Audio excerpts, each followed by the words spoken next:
UGC के नए नियमों के बाद मानो बीजेपी पार्टी न घर की नजर आ रही है न घाट की नजर आ रही है।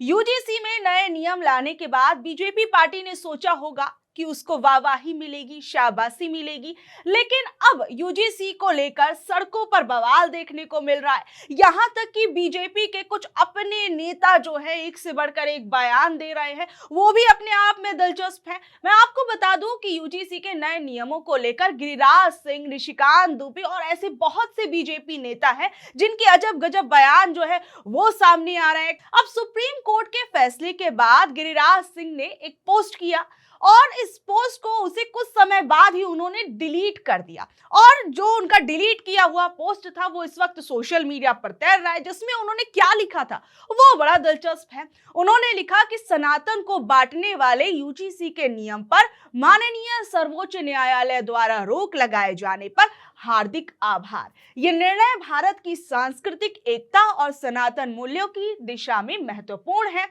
और मोदी सरकार की पहचान सबका साथ और सबका विकास और सनातन की अखंड एकता की है।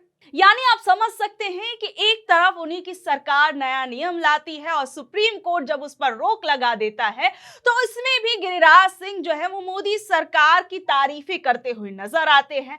और वहीं उस पर अगर आप गिरिराज सिंह का एक बयान सुनिए, ये जो बयान है ये सुनकर शायद आप भी सोच में पड़ जाएंगे कि आखिर में गिरिराज सिंह कहना क्या चाहते थे। दरअसल सुप्रीम कोर्ट का फैसला आया और सुप्रीम कोर्ट के फैसले के बाद गिरिराज सिंह मोदी जी, अमित शाह और धर्मेंद्र प्रधान का धन्यवाद कर रहे थे। आप देखिए गिरिराज सिंह को और सुनिए कि वो क्या कुछ कह रहे हैं। भारत की सरकार, मैं देश के प्रधानमंत्री नरेंद्र मोदी, HM गृह मंत्री मानवर अमित भाई, धर्मेंद्र जी, मैं सबों को धन्यवाद देता हूँ। एक चीज कहता हूँ, कोर्ट न्यायालय ने जो निर्णय लिया है, न्यायालय को कोटिशत धन्यवाद, क्योंकि नरेंद्र भाई मोदी भारत में कभी विभेद की राजनीति नहीं की है और देश के अंदर जब शेड्यूल कास्ट का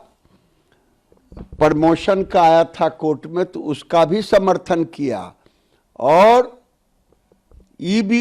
ईडब्ल्यूएस को जो आर्थिक दृष्टि से कमजोर, जिसमें सवर्णों को, उसका भी आरक्षण नरेंद्र मोदी ने ही दिया।